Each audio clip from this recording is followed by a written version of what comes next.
Bonjour à tous. Dans cette vidéo, nous allons tenter de comprendre ensemble le langage du ciel. Alors, dans un premier temps, il est important que nous comprenions qu'il n'y a pas de hasard. Il n'y a pas de hasard et l'univers tout entier est fait de différents codes de langage que le Créateur utilise pour communiquer avec nous.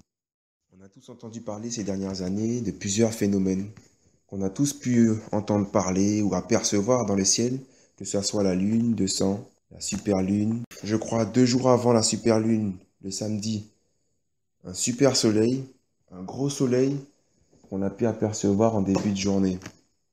Et c'est de ces deux astres-là principalement qu'on va parler.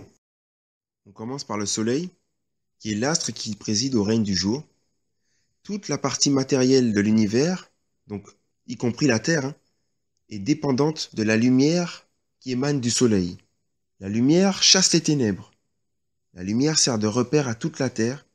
Et quand la lumière arrive, tout est mis à nu. Tout est clair. On n'est plus dans la confusion. La lumière est la symbolique de l'intelligence, du savoir, de la connaissance, qui est le socle de l'identité de tout vrai humain. Elle nous permet de comprendre qui on est et de comprendre dans quel univers on évolue. Et à partir de là, on peut comprendre que le soleil qui se rapproche de la Terre symbolise la venue du règne du Créateur sur la Terre. Le Créateur confère son identité, et parce qu'il est l'intelligence, il vient conférer l'intelligence aux humains qui se disposent à lui. Pour comprendre le monde dans lequel ils vivent, pour comprendre les lois qui régissent l'univers, qu'une petite poignée de personnes considérées comme élites utilisent pour gouverner sans partage toute la masse. Et ce sont des informations qu'on peut retrouver un peu partout dans les médias, où on voit que 1% des individus contrôlent 99% des ressources, à savoir les éléments matériels, bien sûr, mais aussi ce qu'on appelle les ressources humaines. Parce qu'on voit que toute la masse de la population est au service d'une élite qui représente un projet dont toute la masse est totalement inconsciente. Et cela va nous amener à parler de la Lune. Quand on observe cet astre, on voit qu'il diffuse une luminosité mais qui ne permet pas de voir clairement notre environnement. La Lune sert de repère pendant la nuit, mais tout reste dans l'obscurité.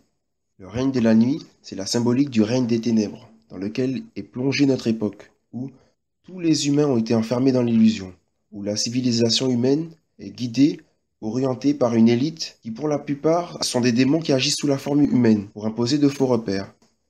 Et c'est de cette entité spirituelle-là qu'on parle quand on parle de la connaissance du bien et du mal. Parce qu'elle a la connaissance du bien et la capacité de sortir les humains et les amener à s'identifier au mal.